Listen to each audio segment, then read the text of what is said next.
Good morning nga guys! Ngayon nga ay nandito tayo sa Lamara Staycation. Pangalawang araw naman natin dito. Tara guys, tutur namin kayo. So unang-una, nandito ang ating kitchen. Pakita mo yung ating kitchen. Yan, meron na rin siyang mga utensils. Ay, pagkakita pala. Yan, meron na rin siyang utensils. Meron na rin tayo dito induction cooker. Ayan. Walang dishwashing, pero ginamit natin yung hand soap nila. Ayan. So ngayon nga guys, nandito sa tapat ng ating kitchen yung toilet. Actually, yung toilet natin, rarate natin siya ng 8/10 kasi talaga mabango siya, malinis siya, and bakit ako nag-voice over ng vlog mo? And guys, may shower siya. May shower siya. Actually, yung shower maliit pero maganda siya. Meron pa siyang accent. Accent pen pa siya. Mabango siya. Yeah. So, yan. I-tayo kay toilet. Sara na natin kasi tapang mo. Tapos punta tayo dito, guys. Ito ang paborito ko. Wait lang po. Ito yung paborito kong place nito. Tara, pasok tayo sa kanila.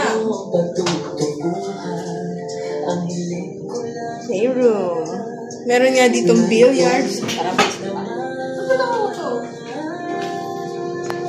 Meron nga silang billiards at mga board games. Hindi ko pa kami nakapaglaro ng Jenga kasi yung isa dyan ko ano-ano yung kinakapitin. Yung Jenga at iba pa mga board games here.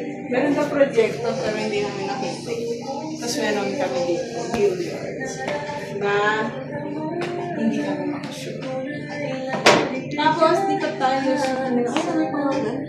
Lamara Staycation. Shoutout Lamara Staycation.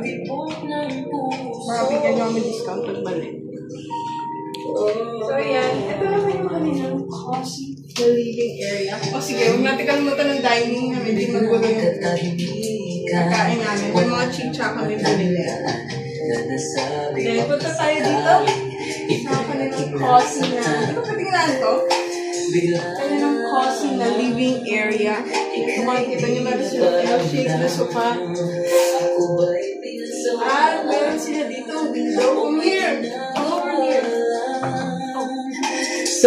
Nakita mo ang view. Ang pool. Upang di na malito saan balulugan. At syempre, hindi mawawala ang paborito ng mga mahilig Airbnb.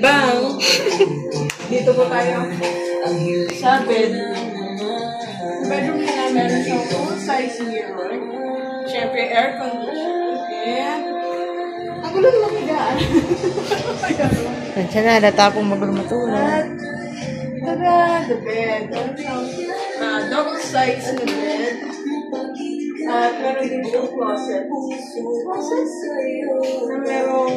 It was at this moment that he knew. He fucked up. Oh my God!